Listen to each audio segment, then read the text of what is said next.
مجھ سے ملے بغیر کہاں جا رہے ہیں؟ اس بار آپ لوگوں کو اکیلے جانے دے رہی ہوں، مگر اگلی بار میں بھی ساتھ چلوں گی، یاد رکھنا۔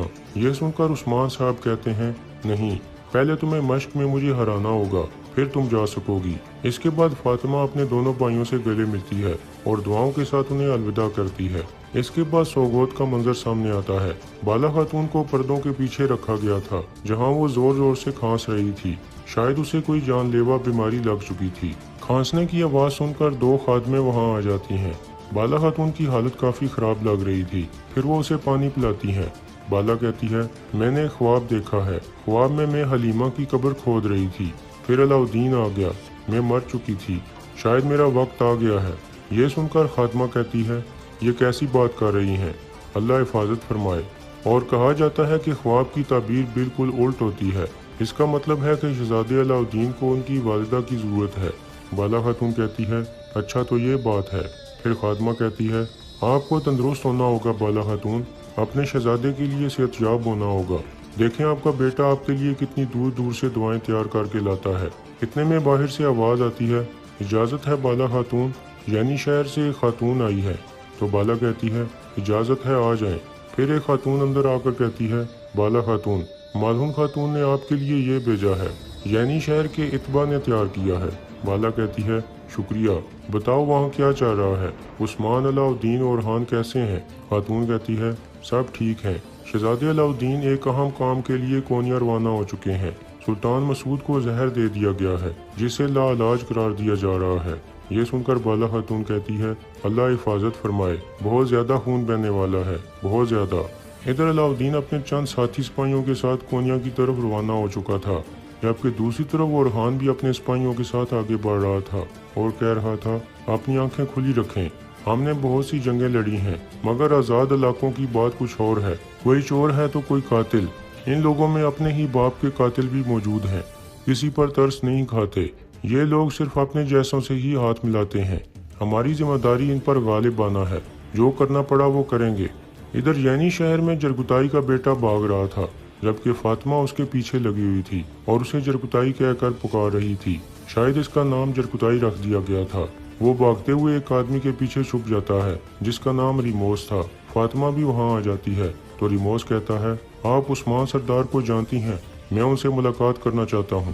فاطمہ حیران ہو کر کہتی ہے عثمان سردار، یہاں کون ہے جو ان سے واقف نہ ہو، مگر محتاط رہنا، عثمان سردار بہت سخت طبیعت کے آدمی ہیں، اچھی طرح سوچ سمجھ کر منہ کھولیے گا ورنہ وہ گردن بھی اتار سکتے ہیں۔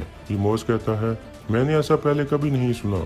تو فاطمہ کہتی ہے ظاہر ہے کیسے سنتے، ان کو غصہ دلانے والا زندہ بچتا تو آپ کو بتاتا نا، اپنی گردن کا خیال رکھیے گا۔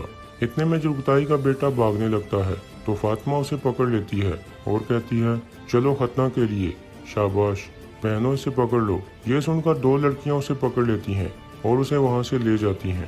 اس کے بعد ریموس کو ایک خیال آتا ہے جس میں ایک آدمی اسے کہہ رہا تھا وقت آنے پر تمہیں عثمان کے پاس جانا ہوگا، یہ جرگتائی کا ثبوت ہے، یہ عثمان تک پہنچانا ہوگا۔ ادھر یعنی شہر میں مالون خاتون کہہ رہی تھی ہم تقریب کے لیے تیار ہیں حضور، کوئی کمی روا نہیں رکھی گئی، بھوکوں کو کھانا کھلایا جا رہا ہے، ضرورت مندوں کی ضرورت پوری کی جا رہی ہے۔ یہ سن کر عثمان صاحب کہتے ہیں ماشاءاللہ، ہم عوام کو فتح کی خوشخبری سنانا چاہتے تھے مگر فی الحال یہ نصیب میں نہیں تھی، آپ تقریب سے عوام کے دل خوش کریں گے۔ دوسری طرف orhan کا قافلہ جا رہا تھا کہ اچانک ان پر حملہ ہو جاتا ہے، کچھ ہوارہ لوگ ان کا راستہ روک لیتے ہیں، orhan اور اس کے ساتھی گھوڑوں سے نیچے اتر آتے ہیں اور انہیں غور سے دیکھنے لگتے ہیں۔ اس کے بعد orhan اللہ اکبر کا نعرہ لگاتا ہے اور پھر لڑائی شروع ہو جاتی ہے۔ ان لوگوں کے ہاتھوں میں مختلف قسم کے ہتھیار موجود تھے، کسی کے ہاتھ میں تلوار تھی تو کسی کے ہاتھ میں کلاڑا اور کسی کے ہاتھ میں بڑا سا ہتھوڑا تھا۔